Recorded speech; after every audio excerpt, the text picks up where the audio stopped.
Assalamualaikum warahmatullahi wabarakatuh. Apa kabar semua anak-anakku? Semoga dalam keadaan sehat ya. Oke, kemarin kalian sudah mengerjakan latihan soal 1. Nilai juga sudah masuk dan ada beberapa anak yang sengaja tidak mengikuti pembelajaran daring untuk membuat nilai latihan soal 1.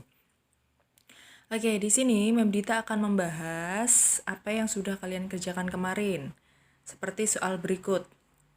Ya. Yang diminta adalah latar tempat. Nah, latar itu dibagi menjadi 3. Ada latar tempat, latar waktu, dan latar suasana. Nah, yang diminta adalah latar tempat. Coba kita baca teksnya.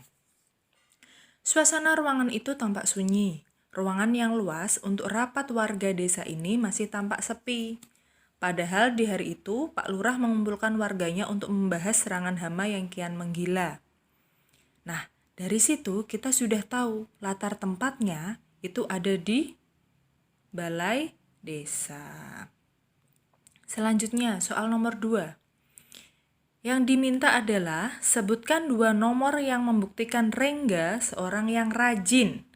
Nah, kita lihat kalimat pertama. Rengga, seseorang yang tidak suka terhadap keramaian. Jelas, yang nomor 1 itu bukan menunjukkan Rengga seorang yang rajin. Kita lihat, berarti yang opsi 1 dan 2 jelas salah, karena itu ada nomor 1. Sekarang, yang nomor 2, ia lebih senang duduk dalam kamarnya menyendiri, mengarang cerita, menulis syair, atau berpikir. Nah, itu adalah salah satu ciri Rengga seorang yang rajin. Berarti di situ jika nomor 2 itu adalah jawaban yang tepat, berarti di situ tinggal ada 2 dan 3 dan 2 dan 6. 2, 3 dan 2, 6. Berarti yang lainnya salah. Coba kita baca yang nomor 3. Itulah belakangan yang paling sering diperbuatnya.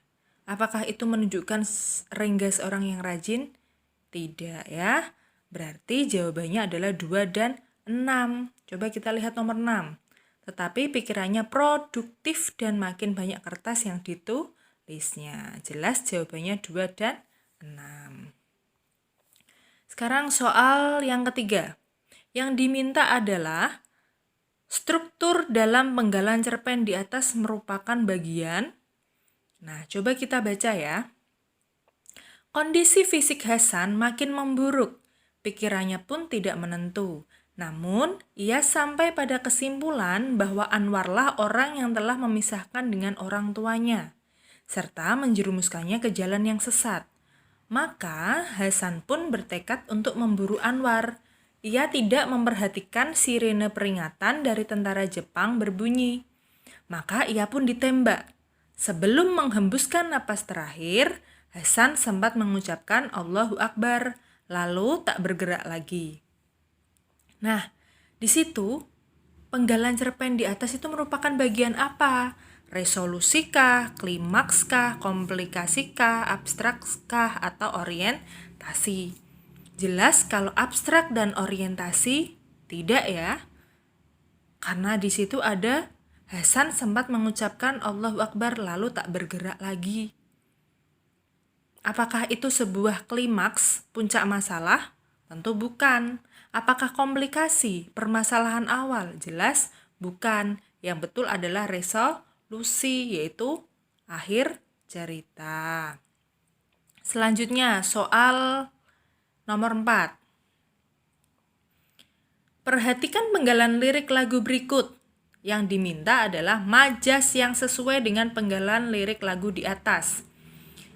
Di situ ada lagu, bila nanti saatnya telah tiba, ku ingin kau menjadi milikku, berjalan bersamamu dalam terik dan hujan, berlarian kesana kemari dan tertawa. Di situ ada terik dan hujan, kesana kemari. Jelas, terik dan hujan adalah sesuatu yang berlawanan. Di situ garis bawahnya adalah majas yang di dalamnya terdapat perlawanan makna. Antitesis itu adalah majas yang di dalamnya terdapat perlawanan makna. Ya, kalau epifora itu pengulangan kata yang berada di akhir dalam satu bait. Kalau anafora, pengulangan kata yang berada di awal dalam satu bait. Kalau paralelisme adalah keduanya, tapi sama-sama pengulangan. Repetisi itu pengulangan kata dalam satu baris. Berarti jawabannya adalah antitesis. Selanjutnya, berikut ini adalah struktur teks cerita pendek acak. Nah, kalian disuruh mengurutkan mana yang tepat. Nah, yang tepat adalah yang nomor 1 adalah abstrak. Abstrak itu ada di opsional nomor 2 dan 3. Setelah abstrak apa? Orientasi. Setelah orientasi itu adalah komplikasi.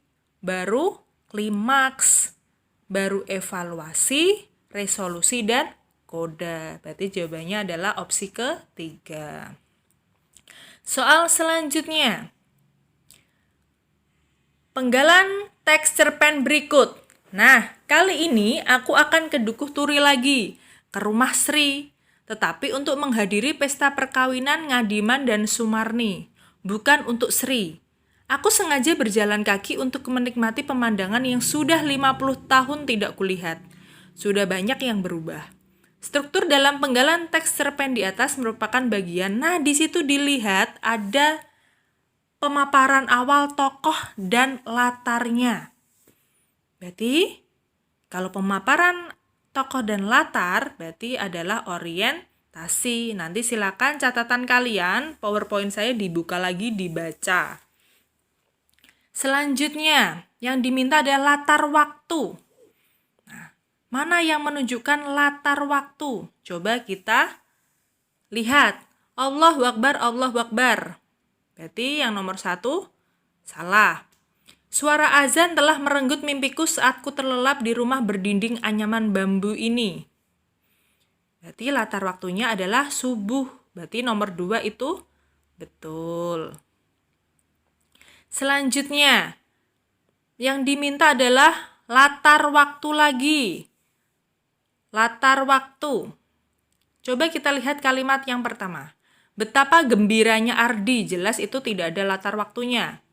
Yang kedua, saat pulang sekolah, ia mendapat tawaran dari pamannya Abdul Rahman untuk bersekolah di Jakarta. Apakah itu latar waktu? Iya, waktunya pada siang hari karena saat pulang sekolah. Selanjutnya, kita lihat sudut pandang yang digunakan pada kutipan cerpen di atas. Ingat, sudut pandang itu dibagi menjadi 2. Sudut pandang orang pertama dan sudut pandang orang ketiga. Ingat, sudut pandang itu tidak ada yang namanya sudut pandang orang kedua. Ya, sudut pandang orang pertama itu dibagi lagi menjadi 2.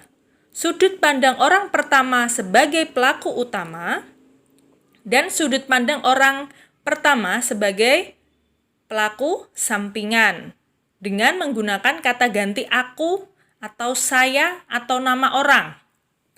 Kalau sudut pandang ketiga itu dibagi menjadi 2, yaitu sudut pandang ketiga sebagai pengamat dan sudut pandang ketiga serba tahu. Nah, kalau di sini kutipan cerpennya, ku kayuh sepeda menuju kos sambil tergopoh aku masuk ke kamarku. Jelas di situ sudah ada kata aku. Aku itu mengacu ke sudut pandang orang pertama. Jelas opsi pertama, opsi kedua, opsi kelima, jelas salah ya. Sekarang tinggal lihat ada opsi ketiga dan opsi keempat. Sudut pandang orang pertama sebagai pelaku utama atau sudut pandang orang pertama sebagai pelaku sampingan. Karena di soal ini membicarakan tentang dirinya sendiri, berarti jawabannya adalah sudut pandang orang pertama sebagai pelaku utama. Ya, tolong diingat ya. Selanjutnya, Karya sastra yang mengisahkan kehidupan tokoh dalam satu peristiwa atau satu kejadian merupakan pengertian teks jelas mengisahkan kehidupan tokoh. Tidak mungkin novel, karena apa? Novel itu beberapa kejadian, alurnya juga banyak. Puisi itu bukan pengisahan kehidupan. Puisi itu adalah karya sastra yang padat, ya. Berarti jawabannya cerpen. Apalagi kita sedang ada di materi cerpen. Seharusnya tanpa harus kalian mikir panjang. Tidak ada yang namanya novel, puisi, roman, dan drama. Orang kita sedang membahas mengenai cerpen. Nah, kalian telah mendengarkan pembahasan saya mengenai latihan soal 1. Sekarang, sebelum kita masuk ke materi proposal, saya ingin memberikan penalaran awal materi proposal kepada kalian. Silakan, nanti kalian kerjakan di kolom komentar Google Classroom. Jangan lupa diberi nama lengkap, ya. Terus jawaban 1, 2, 3, persis seperti format yang saya berikan. Apa yang harus kalian jawab? Yang pertama, apa yang kalian tahu mengenai proposal? Yang kedua, pernahkah kalian melihat atau membaca sebuah proposal? Yang ketiga, jika di desamu mengadakan acara sedekah bumi, apakah perlu membuat proposal? Mengapa?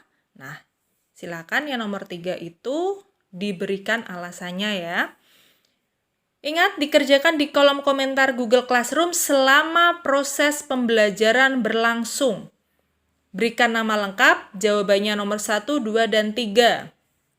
Mem Dita tidak akan memberikan presensi secara cuma-cuma. Kalian mengerjakan, berarti kalian presensi, ya. Semoga ilmu yang kita pelajari hari ini bermanfaat. Sekian, wassalamualaikum warahmatullahi wabarakatuh.